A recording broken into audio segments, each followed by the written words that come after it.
We'll go ahead and get started with opening comments from Coach Black. All right.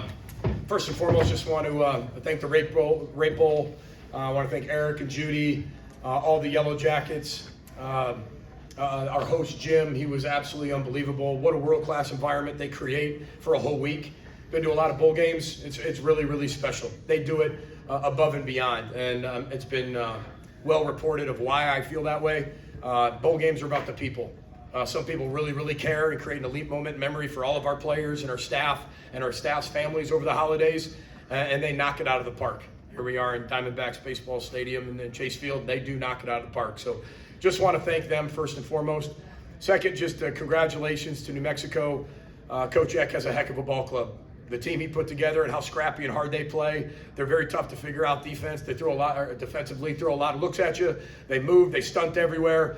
They play incredibly hard. This was one of the hotter teams in the country when you look at what they've done to a lot of people. Tied for the Mountain West Championship. When you look at them, we knew this was going to be a really, really difficult opponent. And then we didn't execute for a lot of different reasons. Partially them, partially us. Didn't play our best football game. Didn't play as complimentary as we wanted to play going into the game. However, found a way to be 1-0. That was the whole mission. These guys, we don't believe in momentum. It didn't matter if the kickoff return went back. Didn't matter. These guys just kept rowing the boat. We've been saying that forever. I mean, everybody says, well, what do you think it is? It's rowing the boat. I mean, it's not that hard to figure out. It's rowing the boat. The resolve, the resiliency, the cardiac gophers, whatever people want to call us, it's about these players. It's about their resolve, the resiliency, the fight, the scrap they have. I'm so proud to be their coach, and what they've done and what they continue to do is very, very difficult to do. And I don't, again, I think we kind of just look at the CFP and that's it. But when you look at how they've won games, with a lot of things that have happened with us this year, and to finish the year with 8 wins, another bowl championship for the 7th time in a row, 9th time as a program, 7th under us, I think that's a huge feather in their cap. So love coaching these young players and these people. We got amazing, amazing people inside our organization, and I know Coach Eck feels the same way. They got a heck of a culture too, but just proud of our culture tonight because it showed on a big stage. So with that, we'll open up for questions. We'll start here in the second row on the left. Regan Gerges, the Minnesota Daily. PJ, you said that before the game that it's almost like the bowl game is a preview for what the 2026 season is going to be like, and I'm curious what you think the 2026 season is going to look like now with this bowl game done. Well, one, it's a celebration of 25. We celebrate our seniors. You know, whether guys played in the game, didn't play in the game, have NFL aspirations, guys are coming back. This was a top to bottom, pretty young team in a lot of key positions. And we've done a really good job of retaining our roster. And I'm not saying we've done a really good job. It's these guys believing in what we're doing and how we're doing it. There's a lot of transparency and open conversations within our program. We have 9 guys playing on teams on Sunday from last year's team. People don't talk about that enough. A lot of people go right straight down. This team's another bowl champion, 8 wins, losing that many NFL guys and replenishing and being able to play a lot of young players that you're willing to do that with freshmen. The 2 guys that enter the game on offense are freshmen. So, I mean, I think the future is really, really bright for Gopher football, and it should be. And I've always been that head coach that never runs away from expectations. And we'll continue to let these guys rest a little bit and then set our expectations really high in 26. But the expectations have to be elite in the process. I think sometimes we are a little more result-oriented as a team this year than really stayed to the process. But resolve and resiliency within the game, absolutely. This was one of the best teams I've ever coached with that. We'll stay here in the front left. And we heard your announcement after the game. Kind of, why did you take that stage to do it, and then kind of talk about kind of how well you played tonight? I kind of talked about it pregame that, I did talk to CJ about it. I wrote down what my goals were. I told CJ I was going to get MVP and announced to everybody that I was going to come back. And I made my decision pretty early in December. I mean, I definitely knew that I wanted to come back, and I knew how good our team is going to be next year for 2026. And I wouldn't want to miss that for the world because I felt like we left a little bit of meat on the bone this year. I'm ready to go get after it next year. We have a question here, second row right. This is for Jalen. If you could just go through your key takeaways on your MVP offensive performance and the 2 touchdowns that you had this evening. Yeah, just, a lot of it goes to the guy sitting right next to me in the O-line. there's only so much you can do as a wideout that you have control over. So I'm just appreciative of my coaching staff putting me in positions to go make those plays, and Drake trusted me to throw me the ball. Because at the end of the day, that's what it's all about, trust. He's not going to throw me the ball if he doesn't believe that I can make the play. So just appreciative of my teammates, the O-line for holding up, Drake for making all those great passes, and then coaching staff for putting me in those positions. First row on the right. Ryan Burns, 24/7 Sports. PJ, Anthony's day, 4 tackles for loss, 2 sacks, 2 pass deflections that were very key as well. Where does this single game type of performance in your time as Minnesota's head coach kind of leave you with what you saw from Anthony today? Yeah, I mean, Anthony would be the first one to tell you it's about the team defense first. He can't do it alone, right? But that was one of the best defensive performances I've watched a single individual have. Would it be even better? We got to work on the catching piece when the ball's in the air. He did. He high pointed it. We'll work those wide receiver drills for him in the offseason. But what a game, But when you watch Anthony work and you see what type of person Anthony is, Anthony's a really, really good person with a huge heart, soul. He's serving and giving. He cares about people. Just what a great teammate. And it's no surprise that he had the game he had. But it takes all 11. But he really got after it. One thing I'll tell you about Anthony is that he's really coachable. Like, it's really hard with elite players, like, to coach them every single day, because our job is not to make them just comfortable. Our job every day is to get them to be uncomfortable. Well, most human beings don't want to be uncomfortable, especially really good human beings who are good football players. It's hard to get guys to be uncomfortable. He has no problem doing it. You can sit him down and watch certain clips of what he has to continue to do better, and he's very transparent and honest with himself, and comes to work every single day to get better. And that's very, very difficult to find, I think, in 2025 going into 2026, and in this kind of NIL portal world where everybody just wants to be told how good they are and what they're worth. I think you better have a really strong culture to be able to continue to coach young people. And I think we do, and we got the right kids who want to be coached. And I'll stand tall on that comment for sure. Drake, can you kind of take us through your day where it seemed like early on you were a little sped up, but ultimately at the end there, you're able to make the throws? Obviously didn't start fast, and that's one of the biggest things in this program is we got to do that.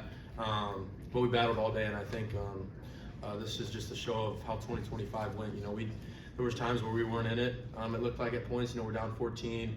We had to battle back, and I mean this whole season we battled back and finished games at the end, and that's a credit to Coach Fleck's culture and this whole program. We have a front row here on the left. PJ, can you walk us through the play call for the last touchdown?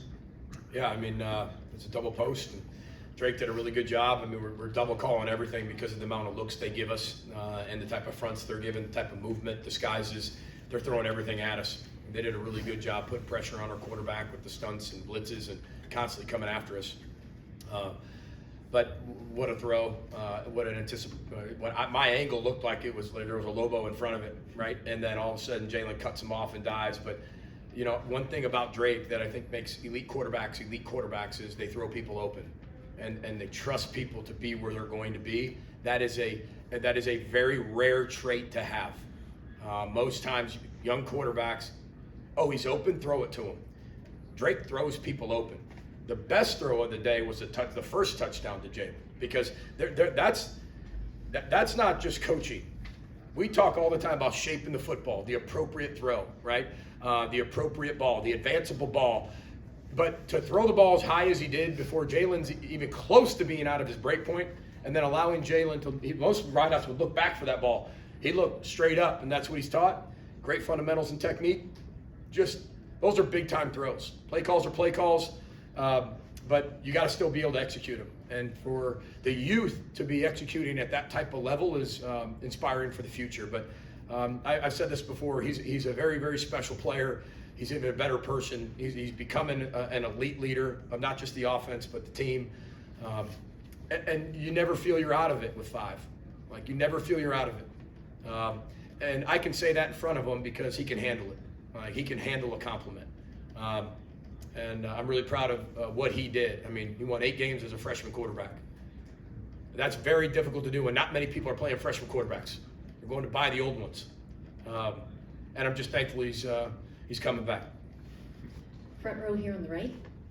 Oh yeah, Randy Johnson, Minnesota Star Tribune. Anthony, could you take us through the fake punt by New Mexico, what you saw there, how you guys diagnosed that?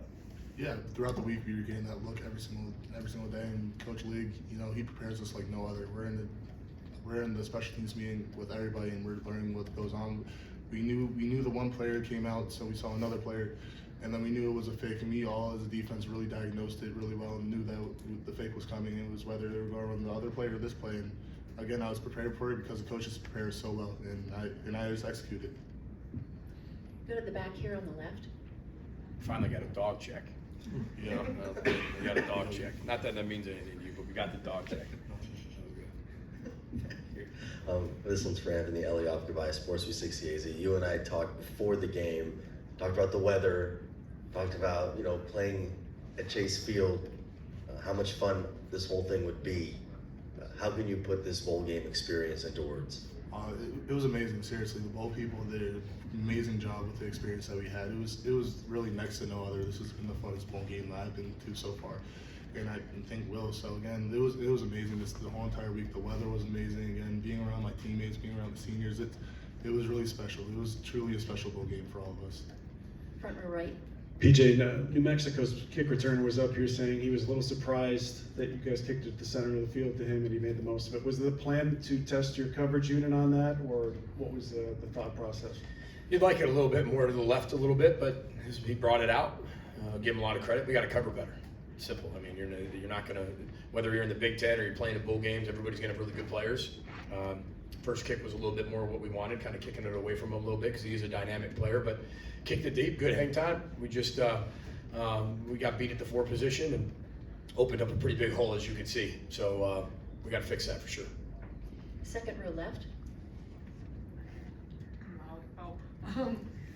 How did it feel to have so many Gopher fans out in the stands even the day after Christmas? Oh, this is such an amazing feeling. You know, when you step onto the field and you can hear all the Gopher fans yelling for us. When we make a play, anytime we're hearing them, and we travel so well, and that's going to test the awesomeness of Gopher fans. We appreciate them so much because when they travel, we hear them and we really appreciate them. Front row right. No, left, I'm sorry. Jalen, with so many wideouts out, did you feel like there was going to be a bigger opportunity for you tonight? I mean, yeah, when you have less guys, and obviously you're gonna have more opportunities, but it's not really about me, it's about the group as a collective. We talked about all week just being ready, you know, even guys like Bradley, who's a freshman and hasn't played yet, you know, going over our call sheets and just being on our stuff so that when our moment comes, we can make the play. So it was just us as a collective being ready for the opportunity, you know, no matter who was in the game, regardless of, you know, how many guys we had in our position group. That will conclude our press conference today. So thank you to Minnesota and congratulations as your 2025 Red Bull champions. And thank you to our media for your coverage today. Everyone have a lovely evening and happy holidays. Thanks, everybody.